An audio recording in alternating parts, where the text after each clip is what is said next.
All right, hey Parkview, this is Josh. I'm one of our pastors here, and thanks for tuning in to our first podcast in a while. So we're going to get to why we're doing that. I'm here today with our lead pastor, Ray Kollbocker, and our teaching pastor, global pastor, soon to be lead pastor, Andy. And so today we wanted to talk with you guys. This is the first of many of these we'll do over the coming months to kind of talk through what's going on at Parkview. We have this leadership transition coming up, and so we thought this would be kind of a cool venue to kind of unpack that more. So we'll talk about that here today. We'll talk with Ray and Andy about their transition, what it looks like now, maybe a little bit of what Ray's going to be up to in the coming months and afterward, and what Andy's thinking about as well. So to start, I want to check in. Andy, what are we calling this thing? What is this? Podcast. Do we have a name yet? No, maybe like the Leadership Transition Podcast, super creative. Leadership LTP. No, that doesn't work. We need a name. So submit names like Andy at parkview.cc. Just send podcast names. All right. We used to have one. We used to have the Ray K Translation Podcast. Good old days, right? Back in the day. Back in the day. All right. Well, let's get to it. Today's is going to kind of be an intro to all this. So let's just start here with you, Ray. So obviously, we've announced to our congregation, we've kind of told everyone that this transition is happening. But can you share a little bit of where did this start for you, where you knew it was kind of time for you in this season to step down and for something new to come up? Maybe you could share a little bit. Yeah, thanks for doing this. I think this is a really good idea. I think it'll be helpful for people to get a little bit of a, backstage look, so to speak. So, we're not actually backstage. No, we're just in not. our office. We're actually front stage in the middle of the summer. Yeah. Just think that's important. Clarity. The day camp is operating below us right now. So I got my Parkview Kids Camp shirt right here. Hopefully we don't hear them. I go back 30 years. No, I won't go back that far. We don't got time for that. We don't have time for that. So how do we get here? I think, for me, the last, I would say 8 years have been somewhat of a journey. I'm not tired of, I've said this multiple times in multiple venues, I'm not tired of working. I like to work. Yeah. Ask my wife, she's afraid I'm going to drive her crazy if I have too much time on my hands. But that's not what I'm tired of. Margie is our next guest. Margie, why don't you come out here? Can we strike that from the record, please? Okay. So I'm not tired of teaching and those things, but there's a lot more to this seat of lead pastor than just teaching, and there's a lot more to it, and it's a lot of work. And none of us got into ministry to be organizational leaders. We got in to tell people about Jesus, right? Mm-hmm. I mean, that's why I got into ministry. But the interesting thing about success in ministry is that it results in growth, and growth demands organization. And so the church becomes, a body of Christ, but also an organization that needs to be managed. And there's a lot of work involved with that. But I also think I've been doing, by January next year, 2026, it'll be 31 years doing it here. Wow. That'll be 38 years total in ministry. And I wouldn't have done it any differently. I wouldn't trade it in for the world. But, there are other things I'm interested in doing, and just getting the time to do that. And I got grandkids now. 2 of them are in Manhattan, and traveling out to see them. And my granddaughter Reese is around here, but spending more time with them, spending more time with Margie. Yeah. If she's willing to spend more time with me, we'll see. Do you have hobbies besides preaching? Well, involved with sports is kind of a thing for me. It's always been. But other than that, fishing now and then, but how much fishing can you really do? Do you consider at this point getting in on like a White Sox season ticket situation? Oh, no. I'm a little angry at the White Sox. Sorry, for that's a whole other different podcast. We got to get Jake and Show involved in that one. So for you, I mean, I think about 30 years. I think it's important to kind of like think about that stretch of time, right? Like I've been in ministry, 2 different churches for 17 years. I feel like I've seen a lot of things. I feel like I know some things about church in that time. I think I've learned a few things. And yet you've been at 30, almost 31. So this is kind of an unbelievable amount of time. It just doesn't, pastors just don't stay in these roles that long. No one stays in the job that long. So, because when you came, the church here, and numbers aren't everything. There's plenty of great churches that are bigger, that are smaller, but I think it's worth noting, when it came, what was the congregation size when you first arrived? Well, when you go to a church, this is what I found. When you go to a church, you don't really know the church until you're there. Yeah. And then you find out really what it's all about. And so I thought I was coming into a congregation of about 130 people, but really my first day was 72 people, and it didn't get any better than that for a while. So it was pretty small. And I remember we didn't have computers, we didn't have phones. I mean, we didn't have anything. It was a little bleak at first. I'm not going to lie. We had dial phones have been around since 1800s. Well, I mean, remember the big block ones? I mean, we didn't have we had one phone. It was a dial phone. Got it. We got but we didn't have computers. We didn't have copiers, anything like that. So you are painting a bleak picture. It was kind of bleak. I'm not going to lie. I mean, I came in and my first Sunday, I thought, oh my, what did I get myself into? And so I have told this story before. I went back to my little office, and I thought, I was kind of broken up about it. And I thought, I said, God, either you made your first mistake ever, or I just missed the call in this one. Yeah. And then I called my friend Armin, the senior pastor I worked with for 7 years, and he said, stop looking at what is and start thinking about what God can do. And that was a changing point for me. So yeah, I've been here a long time. Long story short. If you just want to fast forward to the 6-minute mark, Ray was here a long time. Long time. No, I think it's just worth understanding some of that. We can't really wrap our mind around it in just this moment, but to really at least pause a little bit and say that is a significant amount of time. And now it's a church of, there's 150, 200 kids every week. There's 600, 700 people in the building. And again, numbers aren't everything. But it does tell somewhat of a story that like some ministries happen that people connected to in DuPage County. And so it's it's really worth mentioning. So you decide, hey, I think it's time for me to kind of make a different move in this season. So can you share a little bit of how the process worked of you deciding, hey, it's time for me to step down, and then kind of starting to search for the next person who's going to lead Parkview? Yeah, I would say like our experience in 2020 was not a catalyst, but I think it was. It made me think more about what the future is going to look like for dinosaurs like me who've been doing ministry for a long time. Just got your first phone. And I got my first phone last week. Awesome. And Jitterbug. No, with the big font. No, I mean 2020 COVID changed church culture, and so there's still churches trying to do church the way it was pre-COVID, and it's not the same. So how do we adapt to that? What's reality? And as I've moved through that, I thought, I think it's time to allow some younger leaders to come up and take the point and take us into the future. So the last 5 years, I think 4.5 years have played a significant role in that. Yeah. But so what do you want me to talk about? How we got to the? So really, and I know some of it, so I'm a little bit cheating. I'll be a little bit leading into saying, so in this process, you have a teaching pastor in Andy, who we've already identified as a gifted speaker, knowing that the lead pastor role has other things involved. Thanks, Josh. You're welcome. And nicest thing you've ever said to me. That is not true. No, I have said right. nicer things than that. I can't think of them right off the top of my head, but I will come up with that in a bit. Yeah, if you could do a shared note, that'd be nice. So I do love a great shared note on an iPhone. I know. Anyways, I'll get into that later.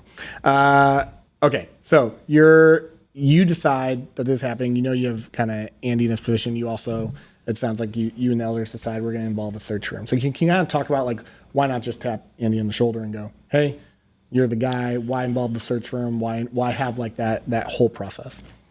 Yeah, so we didn't want to. I talked to the elders about this probably 2 years ago now, that I was thinking in this direction. So they weren't taken by surprise, and we've been talking about it for a couple of years. And Andy's name was always in the conversation, whether he realized it or not. I think he realized it, but we also didn't want to assume that he'd want to do it. Mm-hmm. So.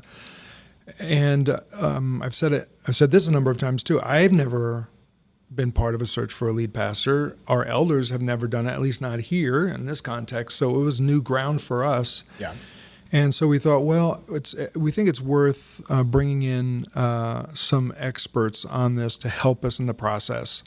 And we decided that no matter who we were talking to, we were going to put all candidates through the same exact process. Yeah. And so when we talked to Andy's and asked if he was interested, and he said yes, he was gracious enough to go through that process with the consulting firm, and so which involved interviews and questions and questionnaires, and they gave us a big, I don't know, like a 70-page. Did you not? That report was like 70 pages on it? No, I'd not get a copy of that. I would like to get a copy now. I would love that PDF. Confidential. Just email me at Ray. That's a lot of information. I don't think I talked that much to them. Wow. So, and if Andy had said no, we would have done the same thing to any other person. Sure. So we wanted to be fair across the board. But we know Andy. Andy's been here for over 10 years. Yeah, 10 years now, and he's a known person of integrity and a good teacher and a great staff member and leader, and it made sense to handle one person at a time, and we committed to Andy first to find out. And it really was a multiple decision. My decision to step away, Andy's decision to say yes to the process, the board's decision to ask Andy. But at the end of the day, it all came down to asking Andy to take on, and he said yes. So here we are. So that gives us a good kind of segue to you, Andy, because so we go through a search process. And I think what's helpful about that too, just to Ray's point, is, the search process kind of brings the objectivity into it, right? Like it removes our bias and lets a third party who's a professional at this just say, hey, we think this could be a person. It also identifies, it kind of surfaced Andy's strengths that, yeah, we know a teaching pastor, a lead pastor is different than teaching pastor, right? You also need some leadership skills in the building, moving people in a direction. And what was cool about that process is it surfaced what we've seen in Andy already, which is like, oh, he's not just a good teacher, but he's a good leader, and he's someone who can take the organization and go to the place where God wants to take it, and he's receptive to what God's doing in that, and that's the cool part about that. So, Andy, you've been patient with me, all right? So I want to get to you on this one. So, what's it like from your side? So this happens, you're kind of tapped on the shoulder, you're going through a search process. Are you looking for this? Is it something like it feels natural as a teaching pastor? Maybe you're thinking about this, or is it like, hey, no, I wasn't looking for this necessarily. What did it feel like to be in this process? And inevitably, I think the question is, what made you say yes? Yeah, Ray, you painted kind of a bleak picture of that seat. That first 3 minutes, I was going to cut you off, but I was like, I want to see how far he takes this. As I was saying, I'm like, you better be quiet. Andy's going to back out. Yeah. No one wants this seat. Here's Andy. No, but it was not something I was looking for necessarily. I mean, I love this place. I love Parkview. I love teaching, which is primarily what I get to do. I have some other responsibilities too, but so my goal was to continue to do that and to do it the best that I could, and to continue to grow in that. And I have the chance to work with other teachers to help brainstorm together and stuff. And so that's what I was doing and pretty content doing. And then when this conversation started, I think you should always say yes to conversations. It's never I think a bad thing to have a conversation around it. And so I wasn't sure if this would be a good fit for me and for Parkview, and if my skills and my passions would line up. I said, I'm willing to talk about it and really learn what a lead pastor does and what Parkview needs in this next season. And so sure. I spent an entire day with this search firm. I met them at some random hotel in Naperville, I think the Marriott in Naperville, where they were staying. We're all great conversations. Yeah. And we DoorDashed lunch. We never left our table, our little lobby table. We just pounded it out. So we had all sorts of conversations. And it was a pretty mutual conversation. They were learning about me, but I was asking them a lot of questions of what do you see as the role of a lead pastor, like especially near the end as we had gotten to know each other. I said, what do you guys think? Can I do this job or not? Do you think I have the makeup, the passion, the skills, the history? I think this is a good idea. And so it really was like a mutual conversation, and they were really affirming. They didn't tell me they put together a 70-page little binder for you guys, but that was the first step, and I felt good after that step. Yeah. I thought, let's keep talking. I had 3 interviews with the elders, kind of 3 little subsets where we talked. One was about culture, and one was about kind of business, acumen and logistic kind of stuff. One was about theology and diversity and some of the things that conversations around that. So after those 3, they decided they wanted to have a 4th. So I was like, okay, just to give you a picture of the thoroughness. I mean, there was, even though I was a known entity, this is a new role. This is me in a new role. And so they said, we love you. We're not, we have some more questions after all these conversations. So, okay.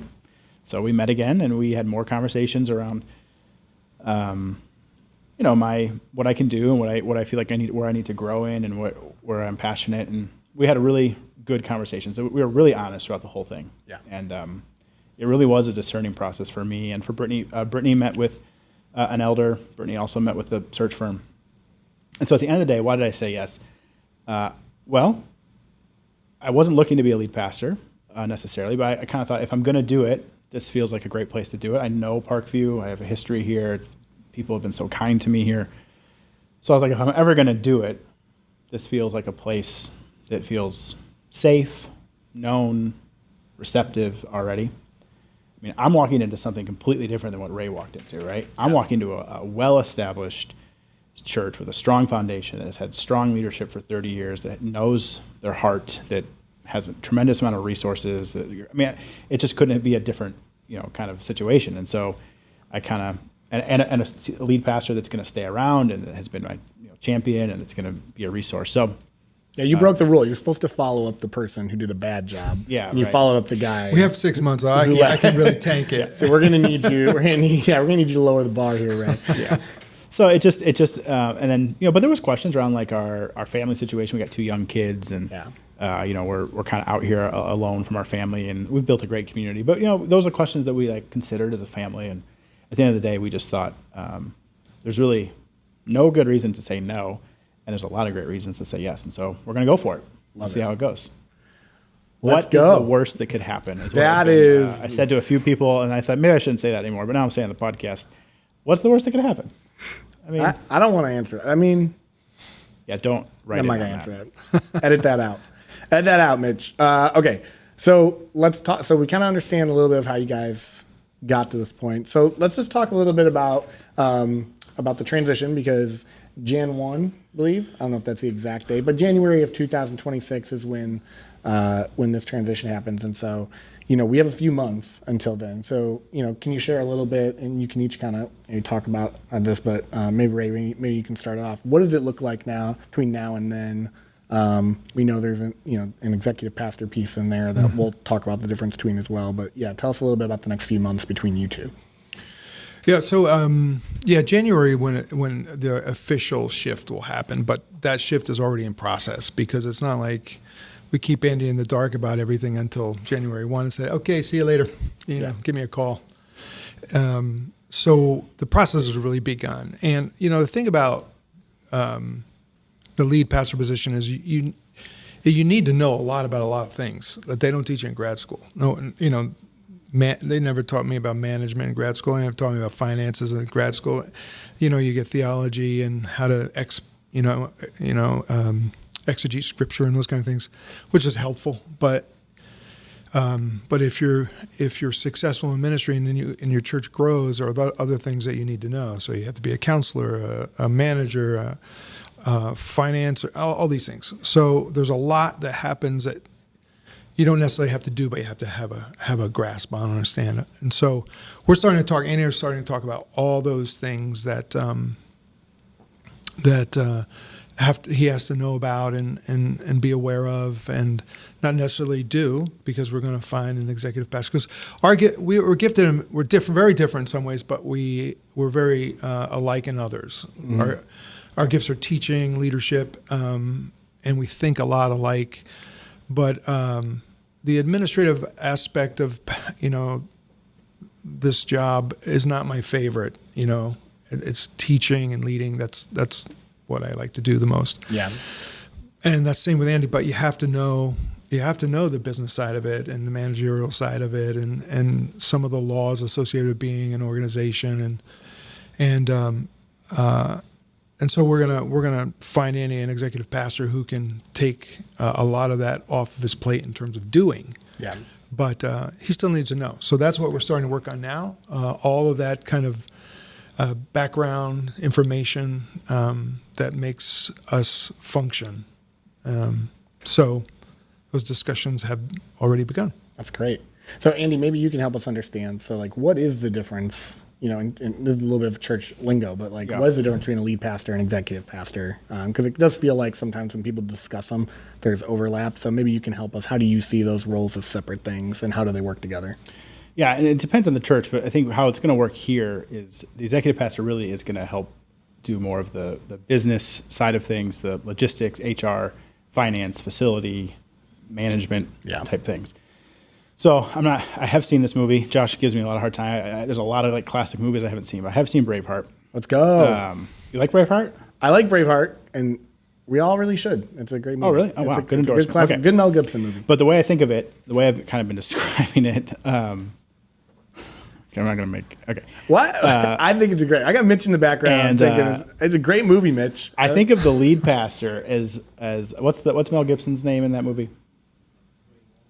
William Wallace. Off camera. That was bad that we don't have a producer. We need a producer that could have just popped that up on your laptop. So William Wallace riding around before battle with a flag on his horse, just pumping everyone up, telling them that they can do this, telling them that this is the hill we're going to go take. This is the battle that we're going into, and he's inspiring the troops. He's giving them like kind of the big picture direction, vision. We're going to go take that hill. So you're riding. So I'm William Wallace. You're riding the horse in this analogy. Imagine hair flowing. Not a huge horse guy, not a big kilt guy, not a big Scottish guy. There's really the only connection here is just that leadership. He's all got his face painted in it. Not a big face paint guy. So, the executive pastor is, I don't even know if this person's named in the movie, if they exist in the movie, but I imagine somewhere there's a general under William Wallace saying, okay, now here's how we're actually going to do that. You're going to go here. You're going to be on the lookout for this. You're really strong here, and so you're going to do this. This is how we're going to go take that hill. And so that's kind of, as we think about the future of Parkview, there's this person, me, that's kind of the tip of the spear. These are the values. These are the vision. This is where we're going. This is what we want to be about.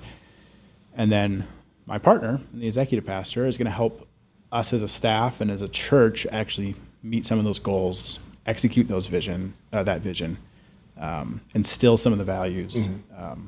And so it really is going to be a partnership together. In the movie, that number 2 didn't really figure out how to do that until Mel Gibson died. Don't spoil it. Don't spoil it. So maybe, hopefully we can have that person maybe kind of understand this a little quicker. All good analogies break down at some point. Right. That's all, I don't know.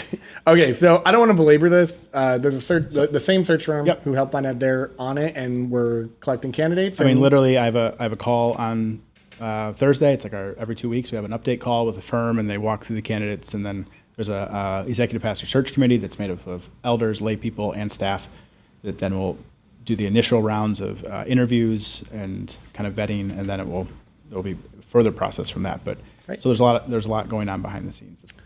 And then I think it's just helpful to hear from, like, on your side. We know Ray's kind of doing something. He's kind of brain dumping the things that he knows. Yeah. What else are you doing until January? What's kind of your plan for this? Which is a pretty significant, and I think this is mostly helpful because there's no rush into the transition. So we have this time to kind of get all that. But it also is like a big gap of time. A lot of times when you change jobs, there's leadership transition. You don't usually have 6-7 months. So this is kind of a unique thing. Yeah. So what else are you doing in that time as you prepare for this? I'm thinking about the transition in a few different phases. I'm calling this phase 1, the listening tour. It's a 6-month listening tour. And I'm listening in 4 different directions. These are not in order of significance or spiritual anything. So don't, no emails. So you should listen to God first, because that is one of them, but that won't be the first in this order. So first person I'm listening to is Ray, right? I'm sitting in with Ray regularly talking about everything from how much is our mortgage and who pays it and how do we pay it, to staffing issues, to how do I work with an elder board, to what is some history I might need to know about our roof. I mean, just everything, just trying to get a download of information. So I'm sitting with Ray and with Terry quite a bit. I'm just listening, asking questions and listening. And Terry, for those who don't know, she works on our operations finance side of things. So Director of data and finance. Yep. You get a picture up? Producers? No. Okay. Click. I don't think we've set that up yet. Listening to God, again, not in that order. Listening to God, spending time really trying to discern what is next for Parkview, what are the values, the vision, the mission, not changing some of like the things that are on the wall. I mean that physically and metaphorically, like not changing what's on our wall, but thinking what is next in this season? Where should we go? What are the things that we should prioritize? So spending time listening, writing, honestly taking walks and just kind of processing through, what is next? Then listening to our staff there's a sign-up sheet, literally a Google sheet that staff members claim an hour and a half slot, and I've crafted about 10 questions that some staff members go through. It's fun to see the personalities of staff members come out. Some come in and they have every question answered, and we walk through it, and some have come in and just, you were one of those. That was me. And some just sit down and just say, here's what I think you need to know. Because I know our staff. I've been here for 10 years, friends with our staff, have been in a lot of the same meetings, but there's a level of knowledge that I don't know about some of their jobs, some of their history, that now as the lead pastor, I'd like to know some of those things, some of their frustrations, some of their goals, some of their vision, some of what they love here, and some of the things that they maybe wish would change, whatever. I don't know. I don't know these things. So I'm listening. I'm asking a lot of questions and listening.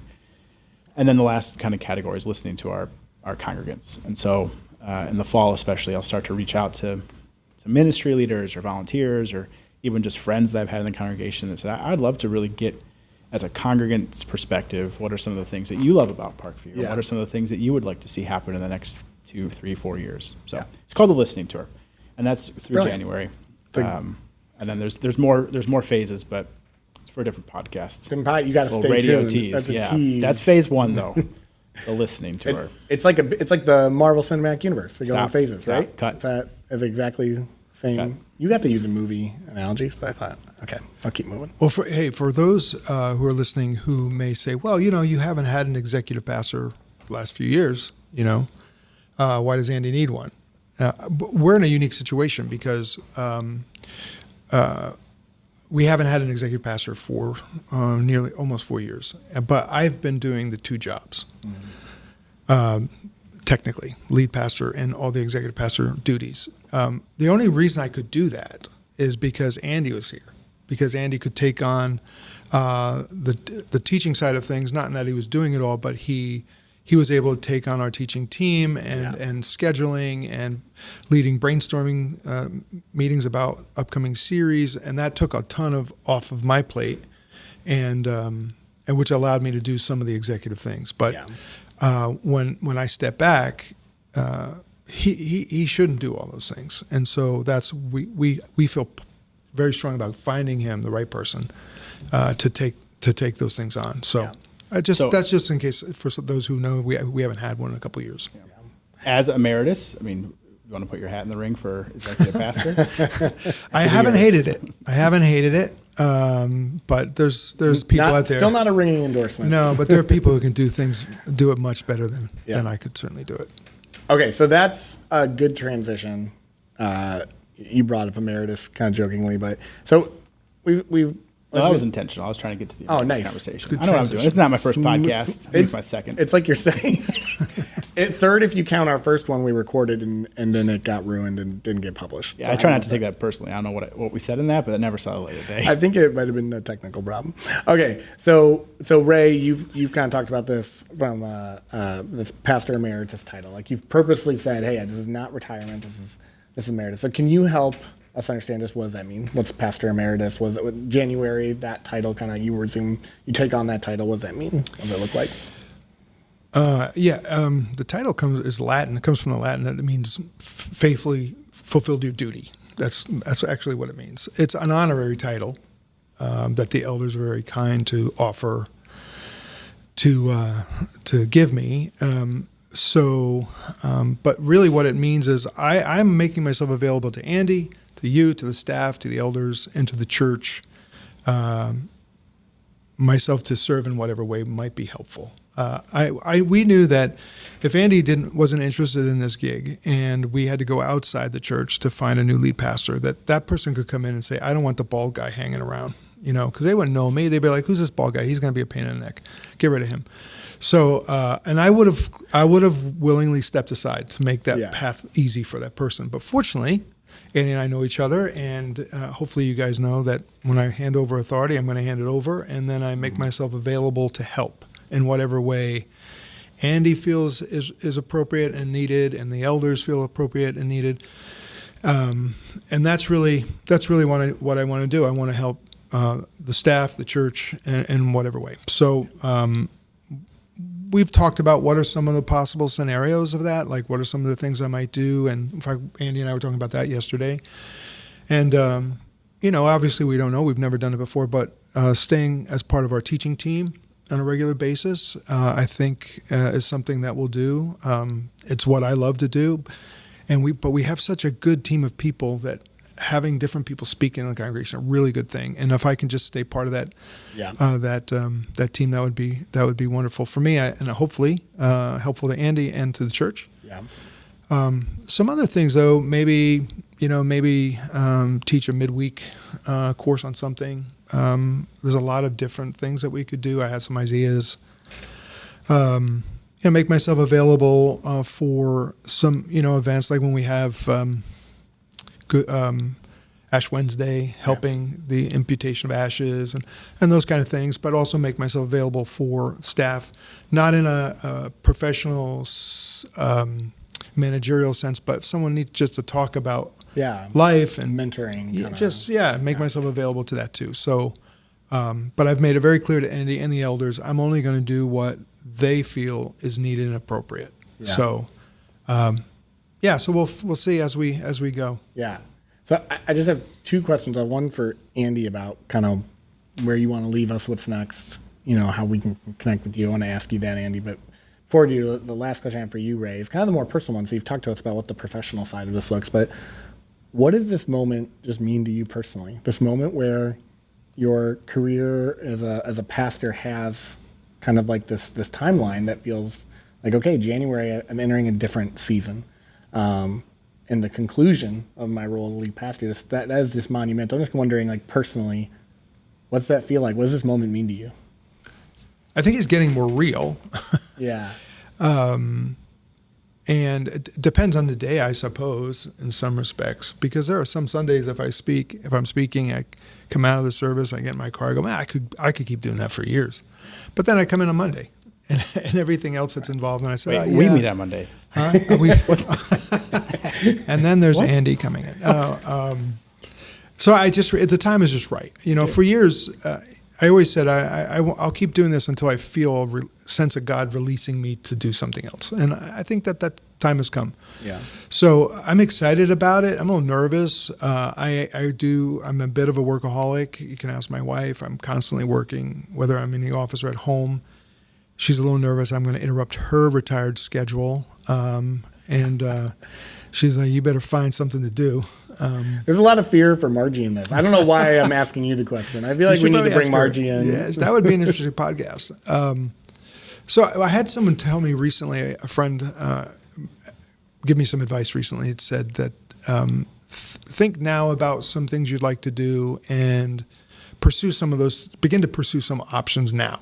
And so I thought that was good advice. And I just happened to be talking to someone recently who is part of an organization and a cause that I resonate with and have been committed to over the last few years. And I was just mentioning this to them, and they said, "Well, maybe I have an idea for you." So, I want to find something else. I maybe do a little writing. I don't know. We'll see. You don't know what you don't know. I mean, I've been doing this so long that I can only see here. I can't see here. Yeah. So, I don't know. Yeah. I am excited. I think I don't know is an okay answer. Good. I think it's okay it does sound like in live and in person, you're working it out. And I think that makes sense because it is new. I don't know what it's like to be you. I don't know what it's like to be in your position, but it does sound like a new season, and so thanks for your honesty on that. I'm excited about it. How about that radio tease? We're just going to blow past that. There's an organization. They might have an idea for me, and then you just leave it. ... That was just just an example of maybe finding a niche See you in November. Yeah, to help another organization. Okay. We're pushing up on our time, and we do want to wrap this up. It's not a Sunday morning, man. We can keep. There's no children's ministry happening. We can just keep going. Same guy who was like, "Here's the timeline." Yeah, that's right. Okay, so Andy, could you maybe pause I guess kind of like a blanket, anything that you want to share, and I think it'd be helpful also just to tell people how can they, if they have questions about this, what can they do? Yeah, I mean, some of the blanket comments. I mean, some people have asked, are you a little nervous that Ray's staying around? Like, how does that make you feel? Like, are you worried he's gonna kind of step on your authority or your toes? And we just have such a unique situation where I don't have any fear of that. In fact, I'm really excited to leverage Ray's gifts and his credibility, his institutional knowledge, his relationships with the congregation, And Ray is the kind of leader and the kind of person that's not that when he says he's out or when he's done or it's your call, like it's going to be that. And so I am not worried at all. In fact, I'm pretty excited that he'll continue to teach. I mean, you have so much. You're constantly reading and writing, and you're so plugged into kind of culture and what's happening. I think our church will just really benefit from having you stick around. And it just speaks to like the positive leadership transition. It's rare that unfortunately, that you would have someone who ended in a way that they're still welcome at their place, and they're still, like your name is not going to be a taboo thing. Like we're going to love seeing you around. So very excited about that. And then in this next season, we want to give you as much information as possible as the congregation. So part of this this podcast, and there will be some other updates. We want you to feel like you know what's going on. We don't ever want you thinking like, I wonder what they're doing up there, and are things going okay? And so that's part of the goal of this podcast. Is each month we're going to have some different updates. I'll give you a little bit of an insight into what I've been working on, how the staff has been receiving it. We'll have different guests and things like that. But if you have a specific question that you want to know, either about me or about the transition or about the staff or the future, I would love for you just to email me. The page will have a little Ask Andy button. I think we're working on that. So you can click that button or just email andy@parkview.cc. But, because that way we can focus some of the content. I mean, I have a plan already. I've worked with Josh. I have a plan for the next 4 or 5 of kind of content blocks. But if you have something that you want to hear more about, would love to know that, and we can have a conversation around that. And then just personally, you guys have been so kind. Everyone's been so gracious in the way that you've welcomed me and congratulated me and voted for me. It's always a little awkward when people are like, I voted for you. Thanks. It brings me back to 8th grade running for vice president of my class. Did you win? It was a runoff. And yes, I won. I think it was literally, but we had like 68 kids in our group. So like in our class, it's a very small school. So I literally could have won by like 1 vote. So got the W. Yeah, anyways.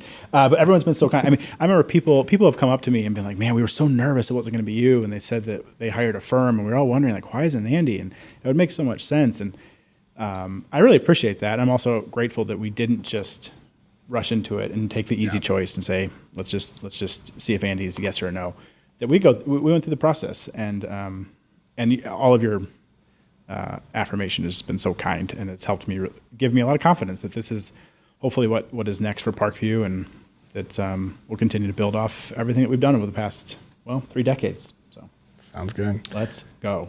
So I think that is a probably good place to stop for episode 1. We'll do more of these. We're not yet prepared to tell you the exact schedule, but we know we're going to do 3 or 4 of these. October 4th, we'll be releasing our second episode. No, don't listen to that. But we will release them regularly over the fall. We'll have a few more with updates. Might be me and Andy. Ray might be back on. We'll figure it out. It'll be different people.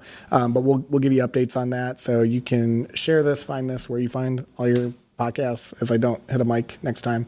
And thanks for tuning in.